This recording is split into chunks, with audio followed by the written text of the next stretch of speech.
I'm at work November 2nd. It's any other day. I can still remember I'm standing in an office with 3 other guys, and I get a call from Tammy, who is my wife's secretary. And Tammy says, Chris, Marilyn's not feeling well. She's complaining of some pains in her legs and her chest. And the nurse isn't sure, but they think you just need to come and take her to the hospital. You know, I get up, I go to work just like I do every day, or had done every day. It was a normal day, and I don't remember anything after that. When I got to school, it really hit me because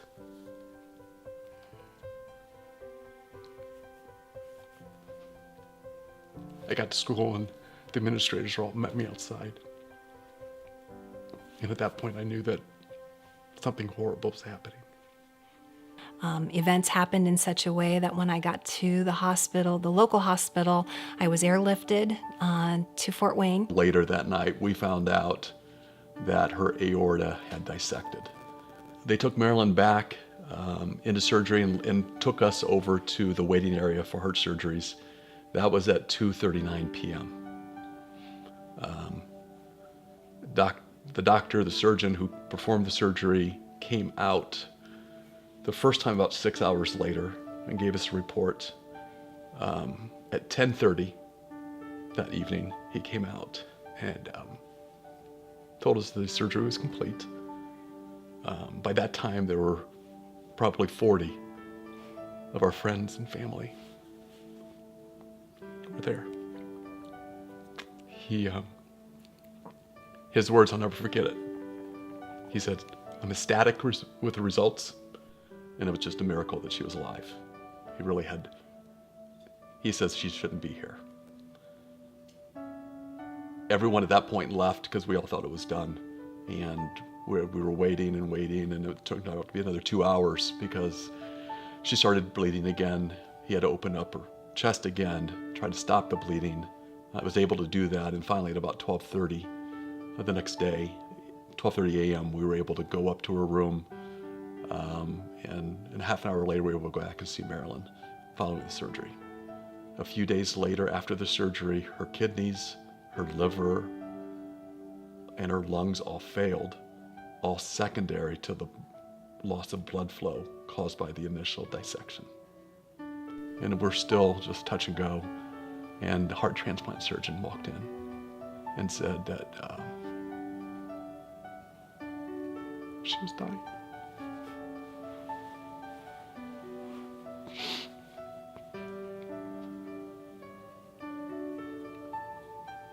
And he had to do surgery then. They were going to go through her jugular vein and attach the RVAD to her heart through her jugular. And it was the first time it had ever been done in Fort Wayne. And after about an hour, he came back and said that it was successful, that they were able to attach the RVAD, and the RVAD had taken over for the right side of her heart, and she was still alive.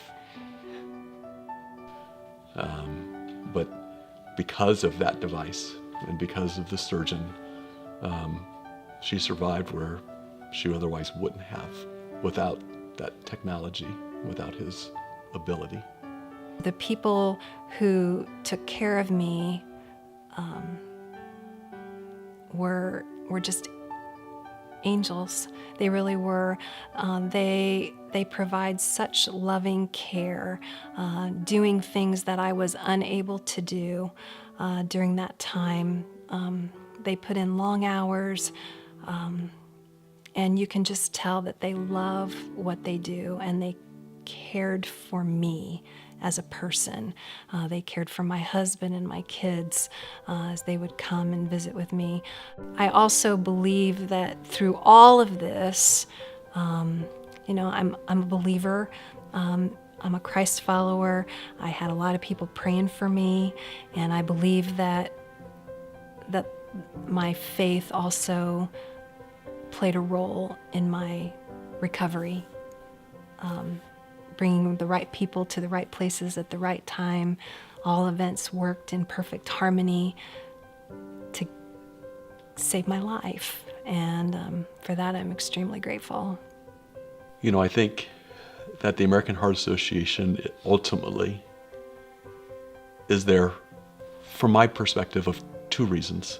One is to support people who have heart disease, who have heart illness.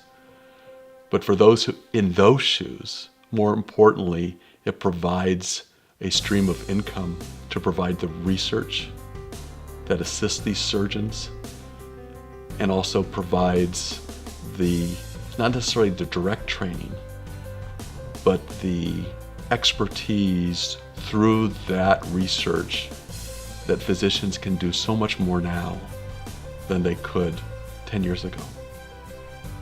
Because I've never asked the question because I don't want to know the answer. But they had never used this device to go through anyone's jugular before. But somewhere they had received training to do it, and they knew how to do it. And it's an organization like the American Heart Association that gave my wife the chance to live. And that I'm forever thankful for. I'm not worried about the future. I can't change the past, and I don't know what tomorrow holds. I just know that every day is a great day, and we enjoy everyone together.